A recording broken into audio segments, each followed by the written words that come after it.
Okay. Shalom, everybody. Can you guys hear me? Okay, I think you guys can hear me. Okay, here we go. Okay, shalom, everyone. Shavua Tov. We're continuing where we left off in Likutey Moharan, lesson 24, paragraph number 7, with the amazing inyan that we mentioned last week. B'ezrat Hashem. We're just to go over a little bit of the ideas. To explain some introduction to Kabbalistic ideas, but how Rabbi Nachman presents them. We said last week something very important. We said that there are what's called 4 dimensions, 4 worlds. And each world corresponds to a group or an individual sphera. There's 10 sphirot, and they're broken down into these 4 worlds. So we said the world of Asiya corresponds to the level of the sphera of Malkhut, the lowest of the 10. Yetzira is the 6, Chesed, Gvura, Tiferet, Netzach, Hod, Yesod, Malkhut. Netzach, Hod, Yesod, that's 6. Okay. Bria is Bina, and Atzilut is Chochma connected with Keter. And the Yud Kevavke. Yud has on it a little tug, a little branch extending from the roof of the Yud. That's called the Kotza Deot Yud. That's the idea of the Keter. The Yud itself is Chochma. The first Hey is Bina. The Vav is Chesed, Gvur, Tiferet, Netzach, Hod, Yesod. And the last Hey is Malchut. And that division is the 4 worlds that we have of Atzilut, Birya, Yetzira, Asiya. Okay?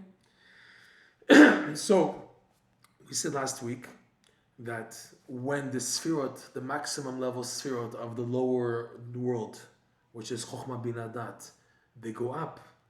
So we said that Malchut of Yetzirah is already down. Because the Malchut, the name Malchut is associated anyways with the 4th world. So even Malchut of Yetzirah, even though it's shaykh to the 2nd world of Yetzirah, it joins and connects to the world of Asiya. Okay? Because it's called Malchut, and also the world itself is called, the whole section is Malchut. Okay? What that means on a practical level, Malchut, we saw, corresponds to Emunah. So when a Jew is beginning in life, when he's in the earth, and he's trying to start to serve Hashem, Hashem makes it easy already. The idea that Malchut is already down in the lower world of Asiya, the Malchut of Yetzirah is already in the world of Asiya, comes to tell us that Hashem gives us a head start. That we would have to go breaking our heads to connect to the Malchut, because it's already found down below in the world of Asiya, B'ezrat Hashem. Okay? That's number 1. Number 2, that we said in the last class, how the elevation of worlds. First of all, why elevation of worlds? Why this concept of Aliyat Olamot? What's the idea that Hashem sent us to this world to elevate worlds? Why can't it be simply me as a Jew? I say brachot, I do a mitzvah, so it's my direct connection to Hashem. Period. Why do I need this concept of olamot, elevating worlds? Leave me alone. Let me just serve Hashem, have my personal connection to God. Why trouble me that I have to push up all the worlds? To show you something very powerful. That all the upper worlds, all the angels, all the malachim, the srafim, the ofanim, the chayot HaKodesh, the world of Atzilu, the world of Bria, Yetzirah, Asiya, the sun, the moons, the stars, all the creatures, all creation, all the kings, all the nations, they're all built on one thing. What's that? The mitzvah being done b'simcha. The whole world is standing on mitzvot, but it's triggered with you doing the mitzvah b'simcha. So it's crazy. And we have to believe this. That's what he's trying to tell us. It's getting to in this lesson. That the whole world starts with doing mitzvot b'simcha. That's the starting point. A Jew, he's finished. I don't know what to do in my life. I'm upside down. What do we tell him to do? You do a mitzvah and you do it b'simcha. You do what's close to you. It's funny because once, after Rav Noson's mother passed away, he asked Rabbi Nachman, what can I do to help my mother's neshama? And Rabbi Nachman knew that Rav Noson had to say at that time the bracha Asher Yatzar. You know, halachically, you're not supposed to talk. When you go to the bathroom, And he said, Asher Yatzar, you're supposed to say immediately. But it happened in between Rav Nosson going to excuse himself and saying Asher Yatzar, he asked this question to Rabbi Nachman. So he asked Rabbi Nachman, what can I do to help my mother's Hashama? So you say the bracha Asher Yatzar b'kavana. Do the mitzvah as with the fullest. And it's amazing because he knew that he had to do it at the time. But what's the idea that comes out? That we tell a Jew, a person's confused. I don't know where to start from. Where do I start from? You start with what's closest to you right now. Period. What's closest to you right now? I have mincha coming up. I have mariv coming up. I have to go to the bathroom. I have to eat something. The next mitzvah is where you can start from. You can say, oh, I have so much to do. Where do I begin? Beginning point is what is next to you. Ki karov elecha adavar. Okay? So this is an amazing idea. I saw it in a sefer this morning. Where's the sefer? It's right over here. It says here, the book is called Menachem Tzion. It's a pirush, Menachem Tzion, on Parashat Balotcha. He says the idea of aliyat olamot, elevating the worlds, is to tell you that the upper worlds, they can't do anything. They're stagnant. They're fixed unless the people down in this world have movement. That includes even the neshamot of tzaddikim in Gan Eden and the Tanaim and Omoraim, as much as they are excited and having an amazing or of the Ziva Shechina, whatever you want to call it, in Olam HaEmet, Olam Haba, still their advancement, because it's fixed. They got to have Olam Haba, they have an Olam Elyon, it's fixed. Movement there is based on what's happening down here. Crazy. A new situation happens by a simple Jew in Ontario, Canada, whatever, and it arouses the halachic sheila in the Beit Midrash of Rabbi Pinchas, of Rabbi Meir, of Rabbi Shimon, of Rava, Abaye. It had halachic ramifications, and it got them stirred all the way up there. Now they're danim ba'inyan, okay? And then when the rabbis in this world have to discuss halachic situations, whatever, it has movement. Then when any Jew makes a certain bracha, and remember, like we said, how the brain works and how Yiddishkeit works, it's like a pile, a big giant pile. And sometimes you take out something from the middle of the pile and it switches the whole seder. Everything is switched by what a Jew does in this world. He thinks the Jew, what am I? What's my bracha? You feel so empty about yourself, so futile about yourself. You don't value what you're doing. But the reality is, all the worlds are pushed up on what you do in this world, if you do it right.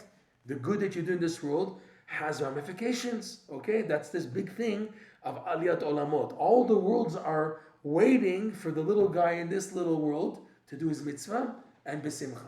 To do the mitzvah, you didn't do besimcha, okay, it's on standby. Finally, when you do a mitzvah besimcha, it pushes everything up retroactively. Everything goes back up, B'ezrat Hashem. So this is the idea of aliyot ha'olamot.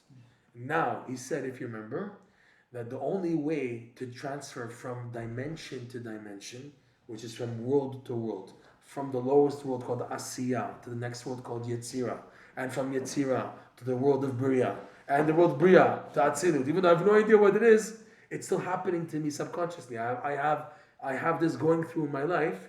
The only way to go up is that you have to draw down Emunah from a higher world.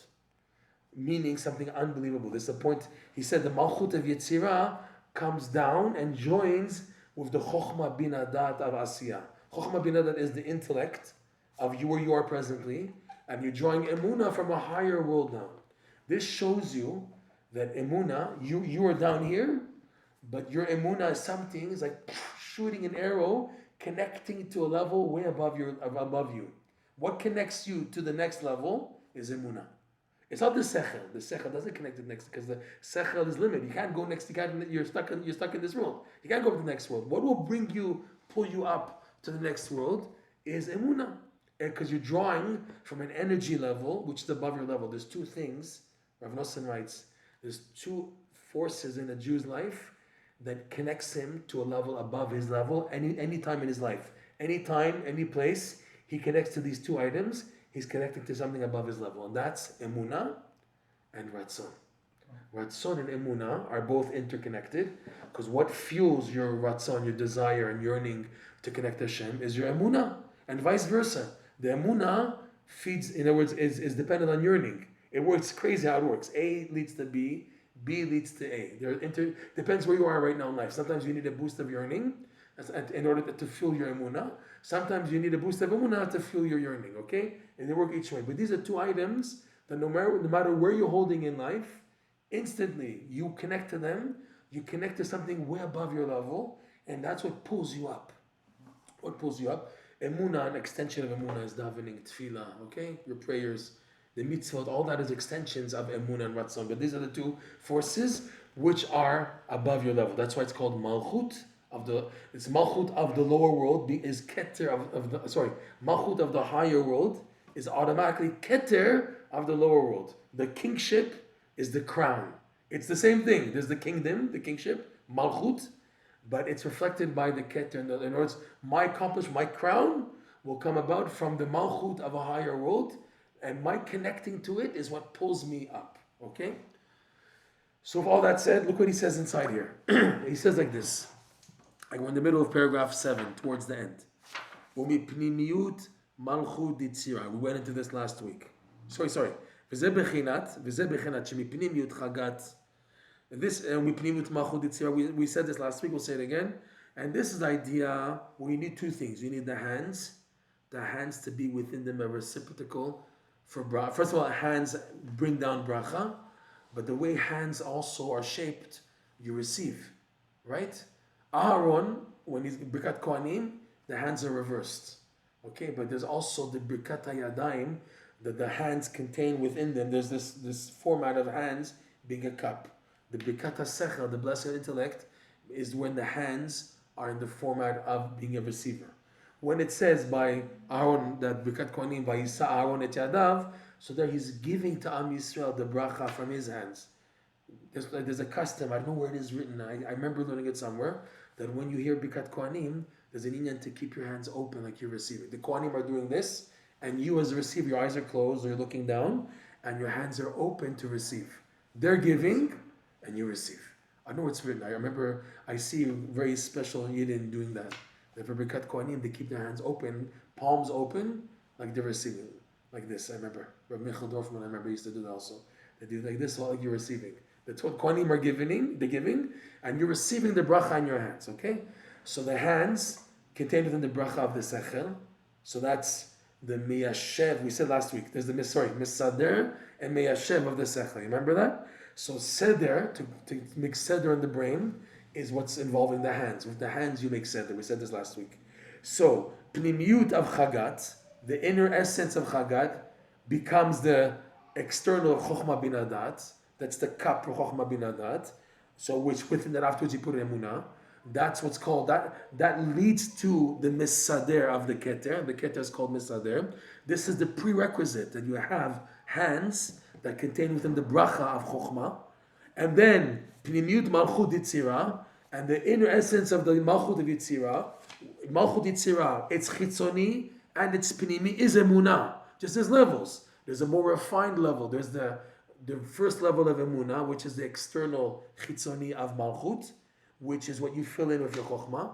And then, once you've activated that, then there's a higher level of emunah, which is the meyashev of the keter, we said last week. Okay, that's from the pnimi of the malchut. Before it goes up, it becomes a cup for netzach od yesod. It's still emunah. It still builds up the keter. Before going up, it builds up the keter of the world lower below it. So that's what he's saying here. From the pnimiyut of chesed v'vat tiferet, and from the pnimiyut of malchut yitzira, which in other words again is the bracha of the sechel, filling it with the hands. The bracha of the hands, filling your hands with the sechel of the Torah. And another point that we never mentioned yet is the whole idea that the chokhmah bin adat is always associated with the hands as opposed to the head. Chokhmah bin adat is the head. But we say it's birkat ha-sechel, the bracha of the sechel, which joins the chesed gvur tiferet to the brain. What's the point? The true sechel of Torah is a sechel that you can do something with it. If it stays just a pilpul and there's nothing that comes out of it, so there's no bracha in that sechel. Bracha sechel is ma'inaf kamina. There's a whole thing in the Gemara, a whole sugya, and there's no even ein mishpat nor mitzvah on the side. There's no practical halacha. It's a whole discussion. Still, afilu hachi, My goal is what do we get out of this? What's going to come out of this big Rashi and this big Tosfot and this Rosh and Rishma? What's going to come out of this Lemaaseh? What is it going to change my life? That's my goal. My goal is what am I going to do? Hands, Asiya. That's why we're always associating the Chokhmah bin Adat in Chagat. Okay? So he calls Chokhmah bin Adat, he coins it, the Pnimiyut of Chesed Gvurah Tiferet, which is hands. They become external to Chokhmah bin Adat. And the Pnimiyut of Malkhut, which is Emunah, okay, of Yetzirah, of the higher world. These two, Nasa Keter D'Asiya. This is what makes the bridge from world to world. It makes the Keter of the world of Asiya, which is now the stepping stone to become Malkhut of Yetzirah. In other words, once Keter is made, then it pulls up all the sfirot underneath it. Chokhmah bin Adat, Netzach Hod Yesod, Chesed Gvurah Tiferet, Chesed Gvurah Yesod, Malchut of the lower world. It pulls it up to go upwards and connect to the higher world now. It brings it up. Okay? So that's what he's saying, Na'asa mimena. Na'asa Keter Asiya. So now the Keter Asiya, it has all the energy of the lower world and is now ready to go up with Malchut of Yetzirah to Netzach Hod Yesod of Yetzirah. And now he says, all this we said last week, okay? V'chen olin ha'olamot ad lemala. And Rabbeinu is very precise. And this is how, okay, v'chen olin, this is how the worlds go upwards. This process of pulling from above you down and then lifting you up. In other words, again, tapping into a level of Emunah way above you and connecting to it. Thus, the Emunah begins to shine down to you because you can't go up. Your Chokhmah bin Adat can't go up to the next world. It's a different ballgame. It needs to be transformed, redeciphered as Keter, then it can pass through. So what happens? We said the Malchut of the upper world, which is Emunah, comes down to the person. Okay, it fills him up, transforms the Chokhmah bin Adat into Keter, and now you can go. Now you have the opening, you can go upstairs. Okay, Chokhmah bin Adat can't go up. Keter can. So what to do? We have to turn the Chokhmah bin Adat into Keter. How do you do that? This combination, he said, of the Pnimiyut of Chesed Gvurah Tiferet, which is the hands, containing the Chokhmah bin Adat, and the Emunah of Yetzirah, of the higher world. Okay? So this is the process of the first two worlds, of Asiyat Yetzirah. So he's saying here, this is how it is for every interaction of world 1 to 2, 2 to 3, 3 to 4. That's how it is. Okay? Until you reach the Shpitz of Atzirut, this is how it is. V'chen olin alomat ad lemala. So we know in the davening, the morning davening, if you daven with the Matok Midrash Siddur, I don't know, you see, or the Sephardic Siddur, and they show you how the morning davening is divided. You have the Korbanot, is the Olam Asiya. Then you have Hodu and Psuki Dezimra from Baruch She'amar. You have there Olam HaYetzirah.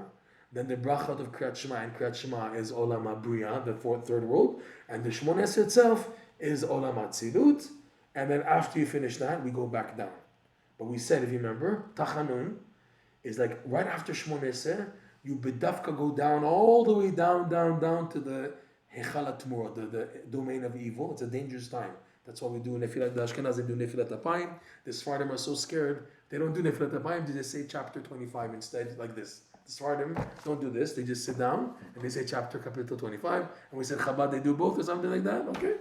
Alright, but whether this minhag or that minhag, Nefilat Apayim is go right down to the depths and then come right back up where we left off after the Shmoneh Esrei and go now descend. Asher Wal Etzion is now going down the world of Bria, okay, and then the Shir Shel Yom, Hayom Yom is Yetzirah, and then finally Korbanot and Meshabeach is Olam Asiyah. And we do that because you can't stay on top. You can't stay there, it's dangerous. You'll disappear. You become merged with the infinite light, so to speak. Yeah, right, my davening, I don't even know what I'm saying. Still, that shows you, even though you are as you are, and you're davening like you're davening, and you feel so empty about yourself, your davening still goes upwards. It's in the siddur. The siddur you're using says you're empty. You can't say, no, this only applies to tzaddikim.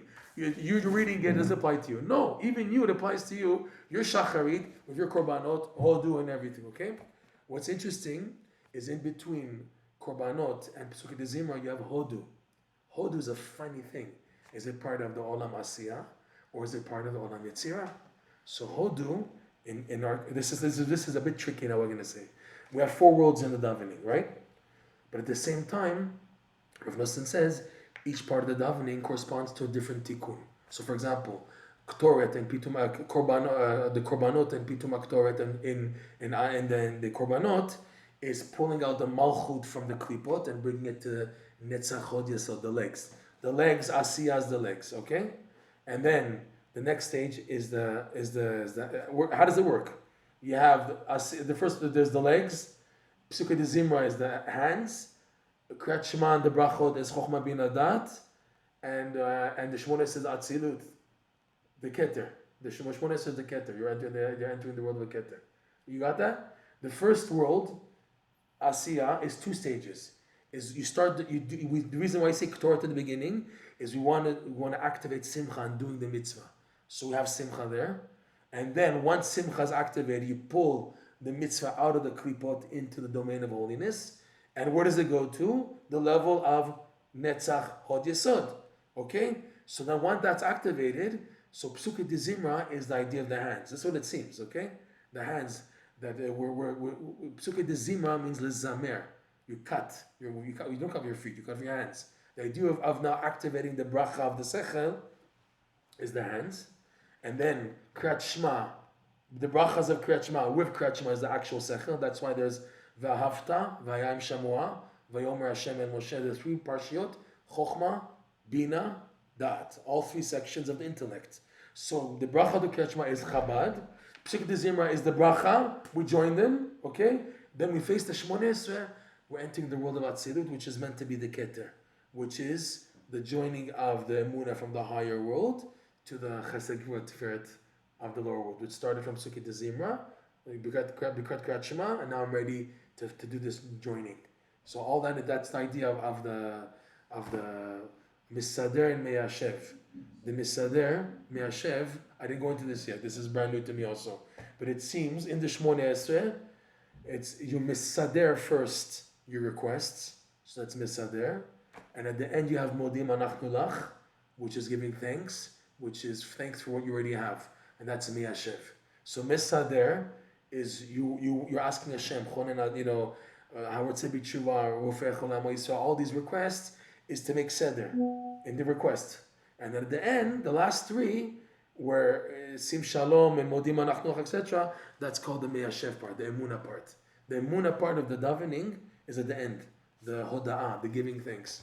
The beginning is Shevach, you didn't start yet. So you can't say yet it's Emunah. It's preparation. The first 3, there's a whole, again, this is very deep. There's a whole thing in the Kitve Ari. At what point does it start that you're in the world of Atzilut? Does it start as soon as you say Hashem Sfatay Tiftach and then Bochat Hashem Elokeinu Elu Avraham Yitzchak, or does it start at Ha'ela Kadosh and at Tachonin? It's not clear when, but I remember Rav Chaim Vitali mentions there's an opinion that it's not at exactly the beginning of the Shmoneh Esrei. In the Shmoneh Esrei, that's when you enter Atzilut. At what point? After Akela Kadosh, after the Kedusha, then you're ready to go into the world of Atzilut. If that makes sense, that the Seder Bakashot is the Keter part, Mesader, and the Miyashev is the last three brachot. Those 2 is the actual tapping into the Keter, and the unification done. You're now connecting to the Ein Sof is at Sim Shalom. Sim Shalom Tova is the Yichud, it's called.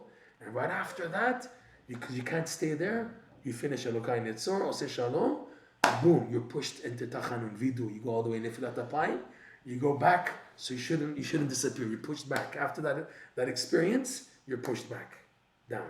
In order to build Kelim, to receive that light, in the reaching it, we didn't get to this at all, the reaching and non-reaching format, which is why we have to leave. We have to go down. Asher Valetzion is going down 1 level, Shir Shayom is the next level, finally in the bottom is Ktoret, Aleinu Shabech, that's when you leave. You're not supposed to leave until you say Aleinu Shabech, right? According to Halacha, you shouldn't leave the shul until you say Aleinu. That's the idea. People will run out the door before Aleinu, it's a problem. Because it says that a lot of Kichugim and Klipot are on a person if he leaves before Aleinu. Aleinu is what's Mavriach the Klipot. When you say Aleinu Shabech, the Klipot leave a person at that point. Once you say Anachnu Mishtachavim, right, at that point, so then the Klipot that try to gain from access of what you gain from your davening, they just disappear. And those people who leave before Aleinu, it's a bit tricky. It should be done in the shul. In the shul where you did all the davening, that's where the klipot are smashed at best. What can we do? Am Yisrael is trying their best, right? But that's ideally how it works. So going back, v'chen olin olamot ad lemala. That this is how the worlds go up. Okay? Where an upper comes connecting to a lower, Emunah from a higher level, pulls you up.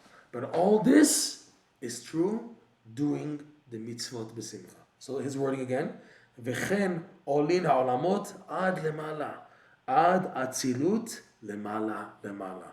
This is how the worlds olin ha'olamot, the worlds go up. And we said why you need to do that, right? We said that from the Menachem Tzion, Parshat Balotcha. Okay, this is how the worlds go up, ad lemala, till you reach to the top. Ad atzilut, and explains what's lemala, until the highest world. Atzilut, lemala, lemala. So the wording is very funny, Rabbeinu's wording. He says lemala, and then he says lemala, lemala. The first lemala is reaching atzilut, reaching the keter, but lemala, lemala is what's beyond the keter eventually, which is the Ein Sof, the infinite light. This is the process, okay? All this is if a Jew works on being b'simcha. So this, Rabbeinu's psychologically training you. You feel frustrated, you feel there's so much to do, you don't know where to begin. Always where you begin is the mitzvah b'simcha. That's your beginning point. Whatever you have to do, you do it b'simcha. Forget about I'm not in the right mind frame, my head is not there, I'm upside down. Forget about that. You work on doing what you have to do now, b'simcha, the mitzvah b'simcha, and it connects you up. He says, Rav Nosson again, that from here you see again that true simcha in this world is not Club Med and not the Ferrari and not the big house and all that stuff. True simcha is with the mitzvot. It could be you need that for doing achnasat orchim, fine. You do Club Med, a Shabbaton and Club Med, okay, because it's a Shabbat Italut, I understand that, fine. But people who are trying to run away from serving Hashem and trying to find vacation and things that are way around, there'll never be happiness. True happiness is only in the mitzvot. He says, Rav Nosson, this process, if it were working fine and dandy, Mashiach would have been here by now. It's such an easy process, okay? You do a mitzvah, b'simcha, you go up, you go up, you go up, you reach the keter. We're going to see there's a bounce back. We saw that already. There's a hamten, there's a waiting process, which is katar keter, to set it to the mesader and meyashev, to settle, to organize and settle the mind. And that's the prerequisite to receive the light of the keter, which is also Emunah, okay? And then you're ready to go up to the next level. Rav Nosson says, if things were working like this, Mashiach wouldn't have been here by now. What's the problem? Is that when people get the hamten, when people get the weight from the keter, you have Jews who are so inspired, they want to serve Hashem, and they get smacked in the face, okay? What happens in the majority of people when they get smacked? They go immediately to atzvut. They go to ta'avot. They go to overindulging, to smoking, to eating, they do all types of crazy things, okay? They try to find their avenue, and because of the atzvut, at that time, the Yetzirah takes them and keeps them stuck there. That's why it's taking so long. But if Jews, when they would fall and get smashed, okay, but they take it positively, even if they fall into ta'avot, but they're having a happy attitude that they're going to get out, Mashiach would have been here by now. The problem is, when people have the waiting process, they don't know what to do, they go nuts. They go nuts. Okay, that's why the word for idolatry is called atzabim, and the word for stress is atzabim, and the word for depression is atzvut, and they're all interrelated. And that's what's keeping Mashiach away, is that people, when they have the setback, and you have to have a setback. The thing is, they just go right into the atzvut, right into the atzvut. Take time to think. Even if you're doing wrong things, but be happy, be a positive attitude, do your best to be b'simcha, even a modicum, and believe in it, and don't be broken by what's happening. Just know, it's a preparation, I know. When you know the down is a preparation, it's so much easier to handle it. We should be zocha b'zat Hashem. Thank you for joining.